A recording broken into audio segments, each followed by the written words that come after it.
آپ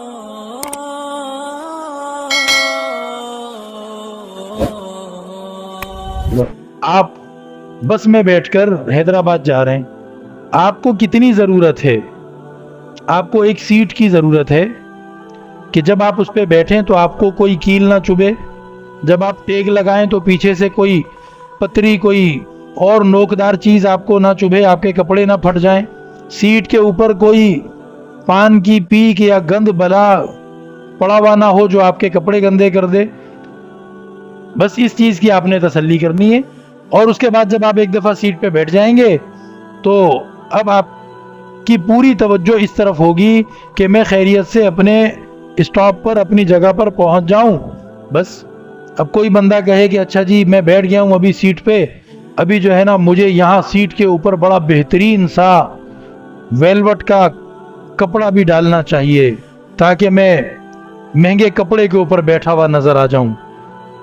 اور جناب مجھے اس سیٹ کی نیچے زمین پر ایسے ایسے قالین بچھانے چاہیے، اور ایسا ایسا مجھے یہاں پہ رنگ کر لینا چاہیے جو سب سے الگ نظر آئے، میری شان و شوکت اونچی ہو، اور سیٹ کے اوپر جو چھت کا حصہ ہے میرا، اس کے اوپر مجھے فانوس لٹکانے چاہیے، اور اس کے اوپر مجھے یہ خرچہ کرنا ہے اور وہ خرچہ۔ ہر بندہ اس پہ ہنسے گا، کہے گا تو بے وقوف ہے، اپنی ضرورت پوری کر اور جب تیرا اسٹاپ آ جائے ادھر اتر کے دفع ہو، یہ تو کیا باتیں کرتا ہے۔ کوئی اول تو ایسی بات کرے گا نہیں، اور اگر کسی نے کی تو کوئی اس کو مانے گا نہیں، ہر کوئی اس کو منع کرے گا کہ بھائی یہ بس میں جو بیٹھے تھے ضرورت کے لیے بیٹھے تھے، ضرورت کی حد تک اس کو رکھو، اور جب ضرورت پوری ہو جائے تو اتر کر اپنا آگے جو بھی کام ہے اس کے لیے چلے جاؤ۔ بالکل اسی طرح نبی پاک علیہ السلام نے امت کو، مجھے آپ کو یہ تعلیم دی ہے کہ ہمیں دنیا میں قناعت اختیار کرنی ہے۔ قناعت اسی کو کہتے ہیں کہ اپنی زندگی باعزت طریقے پہ گزار سکو، یعنی کسی سے مانگنا نہ پڑے۔ باعزت کا یہ مطلب ہوتا ہے، یہ مطلب نہیں ہوتا کہ آپ کے پاس 3 کروڑ روپے والی گاڑی ہو اور آپ کے آگے پیچھے گنوں والے سیکورٹی گارڈ بھی چل رہے ہوں، ان کی گاڑیاں الگ ہوں، اور جناب مہنگے ہوٹل میں آپ کھانا کھاتے ہوں۔ یہ عزت کیا ہے کہ آپ کو کسی سے مانگنا نہ پڑے اور آپ اپنی زندگی خود گزار سکتے ہو، یہ عزت ہے۔ اور اس سے آگے تو لوگوں نے جھوٹی عزتیں بڑی بڑی بنانے کی کوششیں کی۔ وہ ابو جہل نے کہا کہ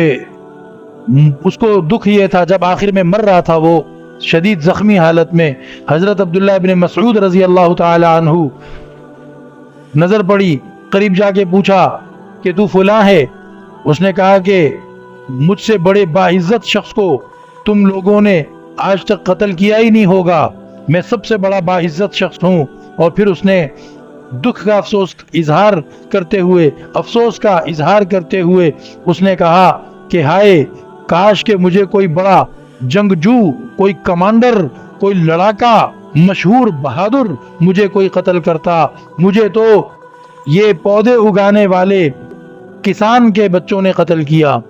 یہ میری بہت بڑی بے عزتی ہے۔ تو لوگوں نے تو اپنی عزتیں جھوٹی بنانے کے لیے کیا کیا پتہ نہیں سوچا، اور کیا کیا خرچے کیے، اور کیا کیا کام کیے۔ اللہ اور رسول کی نظر میں ان کی کوئی عزت نہیں ہے۔